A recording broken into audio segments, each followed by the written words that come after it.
Olá, meus irmãos da turma de presbítero, da turma de sábado, da turma de quarta-feira. Quero cumprimentá-los a todos os irmãos com a paz do Senhor. Bem, irmãos, como nós havíamos dito, nós vamos hoje na nossa aula aí revisional, né, revisando todo o conteúdo que nós já trabalhamos até o presente momento. Eu quero aqui já iniciar aqui a nossa aula aí de orientação, né? Uma aula aí de revisão, falando já de Primeiras Crônicas, né?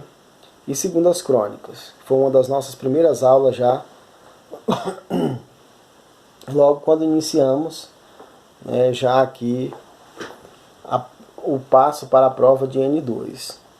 Bem, meus queridos, revisando aí, o livro de Primeiras Crônicas, ele é um livro que narra a história desde Adão até Ciro. E é um livro que traz dentro da cronologia, né, o conto, né, da história dos reis e enfatiza também, né, a história hebraica e, subsequentemente, a história de Judá. O livro de Primeiras Crônicas, ele traz algo importante no seu arcabouço, ou até mesmo com uma finalidade, com um propósito, que é o quê? Restaurar o amor de Deus, ou melhor, restaurar o amor a Deus e o hábito de adorá-lo como seu povo dependente e fiel. Então, esse é o propósito principal do livro de Primeiras Crônicas, já valendo aí como uma revisional aí para as provas nossas aí de N2, dentro dos nossos conteúdos. Bem, e em se falando do livro de Primeiras Crônicas, o livro de Primeiras Crônicas ele vai ter aí, segundo os estudiosos biblistas, a data provável marcada por volta do ano 430, né? Já no final do período do Antigo Testamento, já caminhando para o final aí. Então, por volta do ano 430, ou seja, AC, antes de Cristo, o escrito aí do livro de Primeiras Crônicas. Tranquilo, irmãos? Agora vamos aqui ao nosso passo adiante, a um passo mais adiante aí para o livro de Segundas Crônicas. Bem, já o livro de Segundas Crônicas também, né, ele tem aí por finalidade também de trazer aí no seu arcabouço como propósito, né, o objetivo foi restaurar a espiritualidade do povo judeu, né, que estavam saindo, ou seja, que havia voltado já do cativeiro, né, e estavam dispersos sem força espiritual, carentes de ajuda divina. Bem, a forma de Deus agir, né, elogiando-os e também castigando aqueles desobedientes. Então o livro tem como o propósito tratar a espiritualidade do povo judeu. E foi também escrito, né, a data provável aí do escrito de Segundas Crônicas, a mesma época, data aí de Primeiras Crônicas, 430 AC antes de Cristo. Tranquilo, meus irmãos? Então uma revisão rápida aí do livro de Primeiras Crônicas e Segundas Crônicas. Dando um passo adiante, nós vamos trabalhar agora a narrativa falando um pouco de Esdras. Esdras foi aquele, né, que trabalhou aí dentro do... incentivando o povo, né, a voltar-se para Deus, deixar as práticas erradas, as práticas pagãs. E Esdras é aquele que encontrou a palavra de Deus perdida no templo. E vai convocar o povo, né, a voltar-se para Deus, se arrepender. E ele vai trabalhar também o quê? Ele vai trazer o povo a refletir, a uma reflexão dos erros que eles haviam praticado e que até mesmo estavam praticando. Esdras vai encontrar a palavra e convocá-los todos a voltar-se a Deus. Por essa razão, Esdras vai ser olhado e observado e considerado como o segundo Moisés, porque ele foi o fundador, né, considerado como o segundo Moisés, porque foi o fundador da Segunda República Judaica, despertando o povo a voltar-se para Deus. E Esdras, segundo os seus escritos, Naquele dia ele convocou o povo para uma releitura de toda a lei, e o povo permaneceu de pé pela manhã até ao meio-dia, ouvindo a palavra de Deus. E naquele dia, segundo os historiadores biblistas, um grande avivamento veio sobre o povo judeu. Certo, meus irmãos? Então fica aqui essa revisão do livro de Esdras. Dando logo um passo também, mais aí, vamos agora a Neemias. Neemias, filho de Acalias, da tribo de Judá. E Neemias era o que do rei? Neemias, ele era copeiro do rei. Copeiro do rei. Ele exercia o cargo de copeiro e rei do rei Artaxerxes Longemano, no ano 445 AC a.C. Então Neemias, ele era aquele que estava ali bem próximo do rei, como sendo copeiro do rei. E Neemias é aquele que vai ser despertado o olhar do rei para a situação, como estava, qual era a tristeza que ele estava sentindo. E ele vai descrever para o rei que a tristeza era ver os seus irmãos, ver ali todos os seus povos, ali, seus parentes sofrendo, sem desterrados, sem lugar, e até mesmo contemplar e olhar e ver os muros das cidades destruídos, o templo destruído. E essa era a razão, a motivação, ou seja, o motivo da tristeza de Neemias. E Neemias vai clamar ao ponto, a Deus por um agir, e o olhar do rei vai ser direcionado justamente, despertado ali por Deus, para ver aquela situação de Neemias, e assim o rei vai ser comovido e vai por Deus para lhe entregarem uma carta de liberdade. E assim então o rei vai dar a carta de liberdade para Neemias, para que ele fosse reconstruir os muros e também o templo de Jerusalém. Agora vamos falar um pouco da história da rainha Esther. A rainha Esther. A rainha Esther,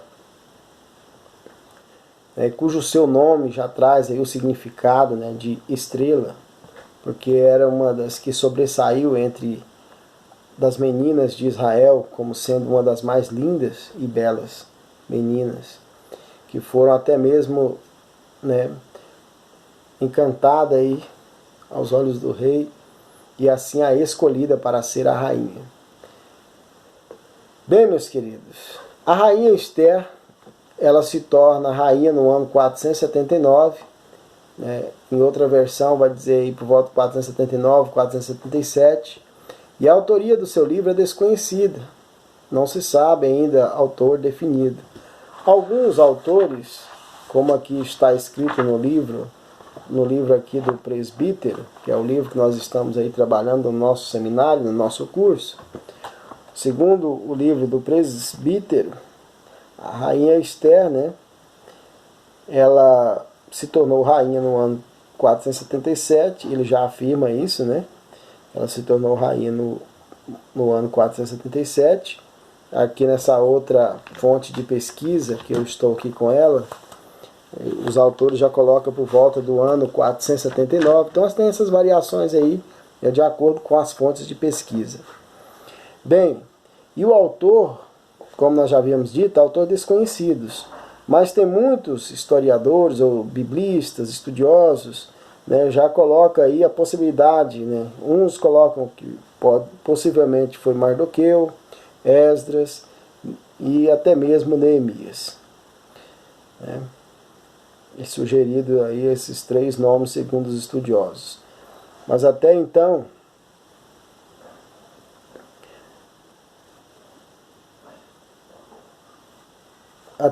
muitos até colocam também como sendo o escritor Mardoqueu, que era aí o parente aí de Esther, bem próximo. Uns colocam como sendo tio, que ajudou a cuidar, outros como primo, mas tudo isso também é interpretação de estudiosos, de biblistas. Mas aqui o autor dá essa ideia, né, do livro, essa possibilidade também que Mardoqueu possivelmente foi um dos escritores do livro de Esther. Mas, no entanto, a grande maioria dos biblistas não colocam na ideia como se não tem ainda um autor definido. Bem, meus queridos, agora o propósito do livro é mostrar a soberania de Deus de forma discreta, e invisível e viva.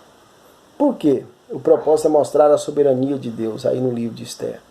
Mesmo que muitos historiadores, até mesmo os estudiosos, biblistas, apontam que no livro de Esther não se tem o nome Deus.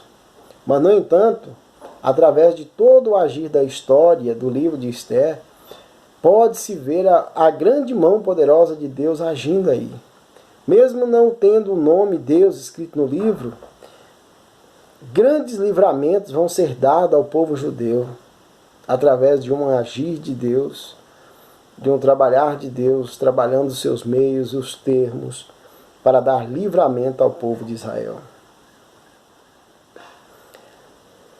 Ele confirma sua presença nos eventos, principalmente orientando Mardoqueu e Esther, dando livramento aos judeus. O seu povo, homens, não estava vendo o tamanho do problema, mas Deus percebeu tudo e providenciou uma bênção completa para os seus.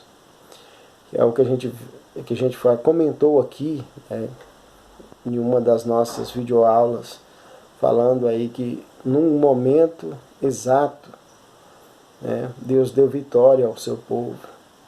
A rainha Esther convoca o povo judeu para um jejum. Depois chega um grande momento em que ela vai oferecer um banquete ao rei. E ela convida todos os seus grandes líderes ali, governadores, ministros, para este grande momento. E naquele dia ela revela toda a trama de Amã. Amã era aquele que estava tramando destruir o rei e assim então também todo o povo judeu. Mas através da rainha Esther, Deus deu livramento a todo o povo judeu, ao povo hebreu e assim também ao rei Assuero. Bem, meus amados, então fica aqui essa aula revisional. Foi uma aula bem rápida, bem sucinta, só para recapitular o que a gente já tinham aqui já passado para os irmãos nas nossas outras videoaulas passadas. Certo, meus queridos? Olhem, estamos já na reta final. A prova N2 já foi redigida. Em breve os irmãos já vão estar aí, já de posse das provas para responderem. Respondam as provas, para que venham conseguir aí as notas finais e assim então concluir o curso com chave de ouro. E que Deus venha abençoar de uma maneira especial a vida de todos vocês, porque vocês marcaram a história, o diferencial. Porque mesmo em meio a dificuldades, vocês não desistiram, permaneceram. E estão aí batalhando e nós já estamos na reta final. E o que eu mais desejo a vocês se empenhem e sejam grandes homens de Deus, obreiros do Senhor, na seara do Senhor. Porque a seara do Senhor, ela necessita de nós. O trabalho da obra de Deus necessita dos obreiros preparados. Porque são poucos os ceifeiros, a seara é grande. Muitas pessoas estão aí clamando pelos ceifeiros. E Deus estão preparando cada dia mais as nossas vidas e também a vida de vocês, para que possam ser aqueles que venham colher aí os frutos, que já estão brancos, prontos para a ceifa. Que Deus abençoe, irmãos, a vocês, viu? A cada um de vocês. Que Deus abençoe ricamente. Amém.